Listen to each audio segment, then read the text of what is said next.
আজকের এই ভিডিওতে আমার অ্যামাজন ব্যবসা কিভাবে শুরু হয়, কিভাবে ব্যবসা আমি সফল হই, বিস্তারিত এ টু জেড আপনাদেরকে জানাইবো। আপনারা অনেকেই জানতে চান আমি কবে থেকে ব্যবসা শুরু করছি অ্যামাজন। তো এই সম্বন্ধে এ টু জেড আপনাদেরকে এই ভিডিওটির মাধ্যমে তুলে ধরবো। অবশ্যই সম্পূর্ণ ভিডিওটি দেখবেন। আশা করি সম্পূর্ণ ভিডিওটি দেখলে আপনি বিস্তারিত জানতে পারবেন। আমি অ্যামাজন ব্যবসা শুরু করি করোনার পরে 2020 সালে। করোনার সময় আমি একটি কোম্পানিতে জব করি। তখন এই অ্যামাজন সম্বন্ধে আমি জানতে পারি অনলাইনের মাধ্যমে। তখন করোনার সময়ে অ্যামাজন সেলার অ্যাকাউন্ট বাংলা ভাষাতে নাই বললেই চলে।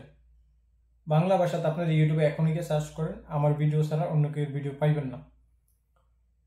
একটা দুইটা সেলার আসলেও তারা অল্প দুই একটা ভিডিও তৈরি করছে, তেমন কোনো সোর্স পাইতাম না যে কিভাবে প্রোডাক্ট অ্যাড করবো, কিভাবে অ্যামাজন ওয়্যার হাউসে পৌঁছাইবো, কিভাবে বারকোড লাগাইবো, কোনো কিছুই জানা বিভিন্ন অন্য ভাষাতে পাইতাম। অন্য ভাষাতে আমার জন্য বোঝাটা অনেক কষ্ট হয়ে যেত, যতটুকু আমি সহজে বাংলা ভাষাতে বুঝতে পারতাম। তো করোনার পরে আমি অ্যামাজন অ্যাকাউন্ট ওপেন করি, অ্যামাজন অ্যাকাউন্টে একটা অ্যাকাউন্ট করি। অ্যাকাউন্ট করার জন্য যে ডকুমেন্টগুলো লাগছে সেটি আপনাদেরকে জানাই। তখন আমাদের কমার্শিয়াল লাইসেন্স লাগতো না। তখন পাসপোর্ট নাম্বার, একামার ছবি, পাসপোর্টের ছবি, একামার ছবি এবং ব্যাংক স্টেটমেন্ট, একটি বিজনেস জিমেল এবং ফোন নাম্বার, এই ডকুমেন্টগুলো দিয়ে আমরা অ্যামাজন অ্যাকাউন্ট খুলে ফেলতে পারতাম খুবই ইজিলি ভাবে। মাত্র 7 দিনের ভিতরে অ্যাকাউন্ট হয়ে গেছে। অ্যাকাউন্ট হওয়ার পরে মুশকিলে পড়ে গেছি যে কিভাবে প্রোডাক্ট অ্যাড করব। তখন বুঝি না, বিভিন্ন দেশের ইউটিউবের ভিতরে ভিডিও খুঁজতে খুঁজতে বিভিন্ন ভিডিও পাইতাম, এমন না যে পাইতাম না, অবশ্যই ইউটিউবের মাধ্যমে শেখা, ইউটিউবের মাধ্যমেই যতটুকু বুঝতে পারতাম ট্রাই করতাম। তো প্রোডাক্ট অ্যাড কিভাবে করে সেটি শিখলাম। প্রোডাক্ট অ্যাড করার জন্য আমাদের লাগবে একটি থার্মাল প্রিন্টার। তখন আমার কাছে একটি লেনোভো ল্যাপটপ ছিল এবং একটি থার্মাল প্রিন্টার আমাকে কিনতে হবে। থার্মাল প্রিন্টার কিনতে গিয়ে দেখি থার্মাল প্রিন্টার অনেক টাকা, 500 টাকা, 600 টাকা। তো আমি একটি কম দামি থার্মাল প্রিন্টার কিনি 375 রিয়াল দিয়ে। ওই থার্মাল প্রিন্টারটা এখন আমার কাছে নাই, এখন অন্য আরেকটি থার্মাল প্রিন্টার ব্যবহার করি। তো তখন এই থার্মাল প্রিন্টারকে এই জিনিসটাই আমি বুঝতাম না। তো যাই হোক, থার্মাল প্রিন্টার একটা কিনি। থার্মাল প্রিন্টারের জন্য আবার এই প্রিন্ট পেপার লাগে, তো পেপারও কিনি। সবকিছু কিনে আনার পরে প্রোডাক্ট কোথায় থেকে আনবো, কি প্রোডাক্ট অ্যাড করব, অনেকক্ষণ চিন্তা ভাবনা করার পরে আমার মাথায় চিন্তা আসলো যে ইলেকট্রনিক্স জিনিস নিয়ে আমি কাজ করব। তো ইলেকট্রনিক্স আমি কিছু হেডফোন কিনে নিয়ে আসি 25 রিয়াল করে। তো এটি আমি হেডফোন কেনার পরে প্রত্যেকটি হেডফোনের বক্সের ভিতরে আমি বারকোড লাগাই, যেটি অ্যামাজন থেকে আমাকে দেওয়া হয়েছে প্রত্যেক আইটেমের ভিতরে বারকোড লাগানোর জন্য। লাগানোর পরে বক্সের উপর আবার একটা লেবেল লাগাই অ্যামাজন ওয়্যার হাউসে নিয়ে দিয়ে আসছি। অ্যামাজন ওয়্যার হাউসে দিয়ে আসার পরে 2 দিন পরে আমার অর্ডার আসা শুরু করলো। 3টা অর্ডার আসছে প্রথম দিন, 2 দিন পরে, সাথে সাথে না, 2 দিন পরে 3টা অর্ডার আসছে একদিনে। আসার পর আমি তো খুশি। আমি 25 রিয়াল করে হেডফোন কিনে আনছি, আমি এটিকে 37 রিয়াল করে সেল করব। অ্যামাজন ওয়্যার হাউসে 3টা অলরেডি তারা কাস্টমারে দিয়ে দিয়েছে এবং আমার অ্যাকাউন্টে টাকা ঢুকছে। দেখি 24 রিয়াল করে আমি পাইতেছি। তখন তো আমার মাথা নষ্ট হয়ে গেছে। আর কি রে, আমি 25 রিয়াল করে কিনে আনলাম, 37 রিয়াল করে সেল করতেছি, আমাকে অ্যামাজন 24 রিয়াল করে দিতেছে। তখন অনেক ঘাটাঘাটি করার পরে অনেক বিষয় বুঝতে পারলাম যে না, ব্যবসাটি, তখন আমার ধারণা না, এই ব্যবসা করে প্রফিট হওয়া যাবে না, বা এগুলা মানুষ হয়তো ইউটিউবের ভিতরে ভুলভাল তথ্য দেয়। তো এরকম চিন্তা ভাবনা আসলো। পরের জিনিসগুলো বুঝলাম যে অ্যামাজনের, আমরা যে আইটেমটা অ্যামাজনের ওয়্যার হাউসে দিয়ে আসছি, তারা ওয়্যার হাউসে যে রাখছে এটার কস্টিং কাটতেছে, প্লাস কাস্টমারের যে ডেলিভারি করতেছে সেটার কস্টিং কাটতেছে। এবং এই ব্যবসাটা বিভিন্ন পদ্ধতির মাধ্যমে, যারা কমার্শিয়াল লাইসেন্স আছে তাদের একভাবে হচ্ছে, আমাদের একভাবে হচ্ছে, এবং অ্যামাজন এফবিএ এক ধরনের ভাবে হচ্ছে। তো এই বিষয়গুলা যখন বুঝতে পারি, তখন আমি তারপরে দামি আইটেম নিয়ে কাজ করা শুরু করি। আমার সফলতা আসছে শুজ। আমি শুজ সেল করতাম, আপনাদেরকে স্ক্রিনে দেখাইতেছি। এ ধরনের শুজ আমি সেল করতাম, আর বিভিন্ন শুজ এখন আমি শুজই সেল করি। অ্যামাজনে গেলে অ্যাভেলেবেল আপনারা আমার শুজ পাইবেন। তো এই শুজ আইটেম নিয়ে যখন কাজ করা শুরু করি, তখন আমার অ্যামাজন থেকে সফলতা আসা শুরু করে। আমি সরাসরি আপনাদেরকে সরল মনে সকল তথ্য শেয়ার করতেছি। সব তথ্য আপনাদের কাজে আসবে কিনা তাও জানি না, বাট আমার মনে হইল যে আপনারা অনেক জিনিস জানতে চান। তার জন্য এই সকল তথ্য আপনাদের শেয়ার করা। আমার কিন্তু অ্যামাজনের সম্বন্ধে সকল ভিডিও আমার চ্যানেলে দেওয়া হইতো, কিভাবে আইটেম অ্যাড করি, কিভাবে আনি, কিভাবে অ্যামাজন ওয়্যার হাউসে যাই, কিভাবে বারকোড লাগাই, সকল ভিডিও আমার চ্যানেলে কন্টিনিউ আমি আপলোড করতাম ওই সময়কার 2021-22 সালে। এবং আমার একটি চ্যানেল ছিল সাজিব রাজ, আমার চ্যানেলে 27,000 সাবস্ক্রাইবার ছিল এবং মনিটাইজেশন ছিল, আর্নিংও ইউটিউব থেকে ভালো হয়েছিল। তবে আমার কিছু ফল্টের কারণে আমার চ্যানেলটি ইউটিউব কমিউনিটি গাইডলাইন থেকে কিছুদিন আগে রিমুভ করে দেয়। তো এটি আমার জন্য খুবই দুঃখজনক, কারণ অনেক বড় একটি চ্যানেল ছিল আমার জন্য এবং এখান থেকে আমি ভালো টাকা প্রফিট করতাম, প্লাস আমি এই ভিডিওগুলো শেয়ার করে অনেক আনন্দ পাইতাম, অনেক জিনিস নিজে শিখতাম, আপনাদের সাথে সেটি শেয়ার করতাম। তো যাই হোক, আমার অ্যাকাউন্টটি এখন নষ্ট হয়ে গেছে। আমি আর এই সম্বন্ধে ভিডিওগুলো তৈরি করি না, কারণ নতুন নতুন যে ভিডিওটা আমি শিখবো, ভিডিও তৈরি করবো, এটার আনন্দ আলাদা। আবার এখন তো আর সবকিছু করে ফেলছি, নতুন করে করাটাও মুশকিল হয়ে যায়। তো যাই হোক বন্ধুরা, তো আমি যখন শুজ নিই, আমি প্রত্যেক শুজ কিনি আপনার 39 রিয়াল দিয়ে, এবং এটি আমি অ্যামাজনে 100 রিয়াল করে সেল করি। আমার কস্টিং পড়তো শুজ 37 রিয়াল করে, আর 3 রিয়াল একদম আমার বাসা পৌঁছানো পর্যন্ত ওই আপনার আমার 39 রিয়াল পড়তো, মানে এ টু জেড সকল খরচ সহ একটি শুজের বক্সের থেকে আমার 39 রিয়াল খরচ পড়তো। এবং এটি আমি অ্যামাজনে 100 রিয়াল করে সেল করতাম। এবং সবচেয়ে ভালো বিষয় হচ্ছে, এই শুজগুলো যখন আমি অ্যাড করি আমার সেলের অ্যাকাউন্টে, প্রচুর অর্ডার আসা শুরু করে দেয়, 10টা 12টা অনেক অর্ডার আসা শুরু করে দেয়। আলহামদুলিল্লাহ, 39 রিয়াল দিয়ে কিনে 100 রিয়াল সেল হচ্ছে। আমার প্রত্যেক শুজের ভিতরে 22-23 রিয়াল করে প্রফিট হচ্ছে। অ্যামাজন কাটার পরে, অ্যামাজন যে ডেলিভারি করতেছে, তারা ওয়্যার হাউসে রাখতেছে, সকল কিছু রাখার পরও আমার 23 রিয়াল করে, 22 থেকে 23 রিয়াল করে প্রফিট হচ্ছে প্রত্যেক পার বক্স শুজ থেকে। তারপর আলহামদুলিল্লাহ এইভাবে আমার ব্যবসা শুরু হয়। আর বিভিন্ন আইটেম নিয়ে আমি কাজ করি, ফ্যাশন আইটেম নিয়ে কাজ করি, ইলেকট্রনিক্স আইটেম নিয়ে কাজ করি, এবং আলহামদুলিল্লাহ ভালো প্রফিট হচ্ছে। তারপরে 2021 সালে আসে, আমি মোটামুটি ভালো প্রফিট করি, আমি একটি গাড়ি কিনি। আপনারা আমার আগে যারা আমাকে চিনেন, আমার আগের যারা চ্যানেল দেখছেন, সবাই কিন্তু এই বিষয়গুলো আপনাদেরকে আমি দেখাইছি, এবং অ্যামাজনের টাকা দিয়ে আমি গাড়িটা কিনি। তারপরে আমি আরো, যখন আমার কাছে গাড়ি হয়ে গেল, তখন আমার জন্য ব্যবসাটা আরো ইজি হয়ে গেছে। আমি নিজে গিয়া আমার ট্যাক্সি ভাড়া যাইতে দিতেছে না। অ্যামাজন ওয়্যার হাউস ছিল রিয়াদের সোলাই, ওই সোলাইতে গিয়ে আমি সবসময় মাল দিয়ে আসতাম। আমি কন্টিনিউ এটি ভিডিও করতাম।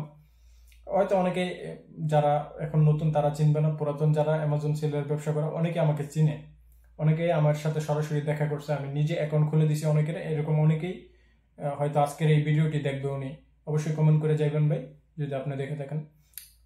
10-12 জনকে আমি নিজেই অ্যাকাউন্ট খুলে দিছি। এবং আমি আমাদের আগের চ্যানেলের ভিতরে মেম্বারশিপ একটা অপশন ছিল, যেখানে আমি আমার চ্যানেলের ভিতরে মেম্বারশিপ নিত, এবং সেখানে আমি সবকিছু শিখাইতাম, নিজের যতটুকু পারতাম অতটুকুই সহজভাবে। ওই যারা আমার মেম্বারশিপে জয়েন করছিল, 12 জন লোক ছিল, সবাইকে আমি কিভাবে অ্যাড করতাম সবগুলো দেখাইতাম, এবং সবাই এখান থেকে ভালো প্রফিট হচ্ছে, সবাই সফল হচ্ছে, 12 জন থেকে 12 জনই সফল হয়েছে। তো যাই হোক বন্ধুরা, তারপর এই অ্যামাজন সেলের অ্যাকাউন্টটা যখন আমি বিভিন্ন আইটেম অ্যাড করি, সেল হচ্ছে ভালো, প্রফিটও হচ্ছে, টাকা অ্যাকাউন্টটা অটোমেটিক অ্যামাজন ট্রান্সফার করে দিতেছে। এবং আরেকটা অপশন ছিল, নিজেরও চাইলে অ্যামাউন্ট যেটি ছিল সেটি আমি ট্রান্সফার করতে পারতাম। তবে পুরো অ্যামাউন্ট ট্রান্সফার করা যান, কিছুটা অ্যামাউন্ট তারা রেখে রাখে, যদি কোনো আইটেম তারা ক্যান্সেল করে, রিফান্ড করে। হ্যাঁ, অ্যামাজনে আরেকটা বড় যে সমস্যা আমার ফেস হয়েছে, এখানে প্রফিট ভালো আবার লোকসানও ভালো। যখন লোকসান হয়, যেমন মার্কেটে একটি দোকান দিবেন, এখানে লোকসান খাওয়ার সম্ভাবনা থাকে 50-50, অ্যামাজনও 50-50ই থাকে। কারণ অ্যামাজন কাস্টমারকে প্রায়োরিটি অনেক বেশি দেয়।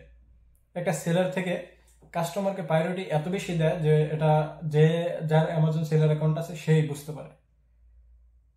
ছোটখাটো রিজনের জন্য একটা কমপ্লেন করে দিলে এটার জন্য ক্ষতিপূরণ দেওয়া লাগে। কাস্টমার অর্ডার করে, ক্যাশ অন ডেলিভারি অপশনটা আছে, ক্যান্সেল করে দেয়, এখানেও লোকসান। তারপরে আইটেম রিটার্ন করে, এটা হচ্ছে সবচেয়ে বড় লোকসান হয়ে যায় যখন আইটেম রিটার্ন করে। তো এইগুলা হচ্ছে বিপজ্জনক অ্যামাজনের ভিতরে।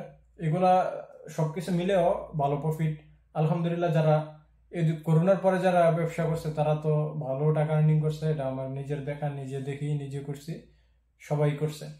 আর এই যে আপনারা ইউটিউবের ভিতরে শাহেদ আনোয়ার দেখেন, উনি এসে ভিডিও করে, উনি আসলে যতটুক মানে সরাইতেছে, যেভাবে সরাইতেছে কোটি কোটি মিলিয়ন মিলিয়ন টাকা, এমন না এটি সম্ভব না, তবে ভালো মোটা অঙ্কের একটা টাকা আসে, যেটা একটা ব্যবসায়ীর পক্ষে, একটা ব্যবসায়ীর জন্য যথেষ্ট। একদম মিলিয়ন মিলিয়ন টাকা, কোটি কোটি টাকা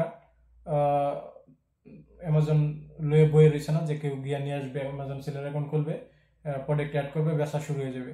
হয়তো 10 জন খুললে 2 জন সফল হয়, 8 জনই ব্যর্থ হয়। এটা হচ্ছে বাস্তব ঘটনা।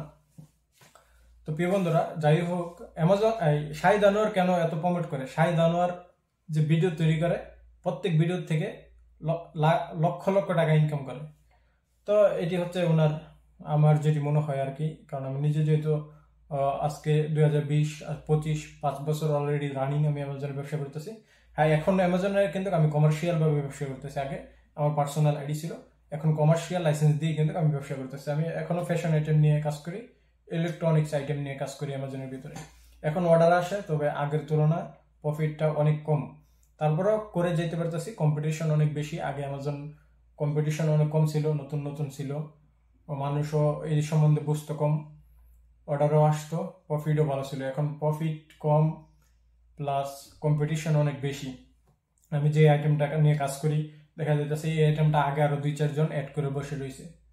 তা এখানে আবার সেলারের র্যাঙ্কিং আছে, সেলারের যদি কাস্টমার রিভিউ ভালো হয় র্যাঙ্কিং হবে। অ্যামাজনের এই বিষয়গুলো ভালো। অ্যামাজন কাস্টমারকে প্রায়োরিটি বেশি দেয়, এটা হচ্ছে আমার দুঃখজনক বিষয়। যেহেতু একজন ব্যবসায়ী, আমরা লক্ষ লক্ষ টাকা ইনভেস্ট করি, লক্ষ লক্ষ টাকা একটা প্রোডাক্টের উপরে নিয়ে আসি, ছোটখাটো বিষয়ের জন্য একটা সেলারকে অনেক বেশি ক্ষতিপূরণ দেওয়ার লাগে। তো প্রিয় বন্ধুরা, তারপরের থেকে এই অ্যামাজন ব্যবসা করতেছি, আপনাদেরকে সকল তথ্য দিতেছি। ইনশাল্লাহ আবারও আমি খুব শীঘ্রই অ্যামাজন সম্বন্ধে আরেকটি চ্যানেলের ভিতরে নতুন চ্যানেল তৈরি করব, সেখানে অ্যামাজনের সম্বন্ধে সকল ইনফরমেশন আপনাদেরকে শেয়ার করব। এখন বর্তমানে এই সময়ে এসে আপনাদেরকে অ্যামাজন সেলার অ্যাকাউন্ট খোলার জন্য আপনাদের যে ডকুমেন্টগুলো লাগবে সেটিও বলে দিই। আপনাদের একটি বিজনেস ইমেল, জিমেল লাগবে, ফোন নাম্বার আমাদের সবার কাছেই থাকে, ব্যাংক স্টেটমেন্ট লাগবে এবং কমার্শিয়াল লাইসেন্স লাগবে। কমার্শিয়াল লাইসেন্স মাস্ট আপনার যে থাকতেই হবে, সেটি আপনার কফিলের নাম দিয়েও করতে পারবেন। কফিলের নামে অ্যামাজন সেলার অ্যাকাউন্ট খুলে আপনি ব্যবসা করতে পারবেন, যেটি আমি করি। তো আপনারা এভাবে করতে পারবেন। তো সৌদি আরব থেকে আপনারা আরো বিভিন্ন দেশে অ্যামাজন সেল করতে পারবেন, মেক্সিকো, কানাডা, ইউএ, এই ধরনের দেশে আপনারা এখানে বসে থেকেই অ্যামাজন সেলার অ্যাকাউন্ট খুলে ওই দেশে ব্যবসা করতে পারবেন, এবং অনেকেই করতেছে। এখন অ্যামাজন সেলারের থেকে মানুষ একটু দূরে সরে আসতেছে, কারণ কাস্টমারকে বেশি প্রায়োরিটি দিতেছে, ছোটখাটো কারণে অর্ডার করে রিটার্ন করে দিতেছে। তো এই ধরনের লোকসানের কারণে আসলে অ্যামাজন ব্যবসাটি সবাই দূরে সরে আসতেছে। আবার যারা বিভিন্ন দেশের ভিতরে অ্যামাজন সেলার অ্যাকাউন্ট খুলে রাখছে, যেমন মেক্সিকো, কানাডা, আমি নেক্সট টার্গেট আছে, আমি কানাডার ভিতরে অ্যামাজন সেলার অ্যাকাউন্ট খুলবো।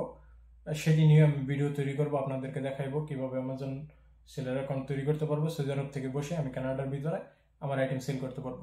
কানাডার ভিতরে আমি কিভাবে আমার আইটেমগুলো পৌঁছাইবো সেটা যদি বলি, সেটা হচ্ছে খুবই সিম্পল বিষয়। আমার যত প্রোডাক্ট আছে আমি চায়নার থেকে মাল নিয়ে আসি।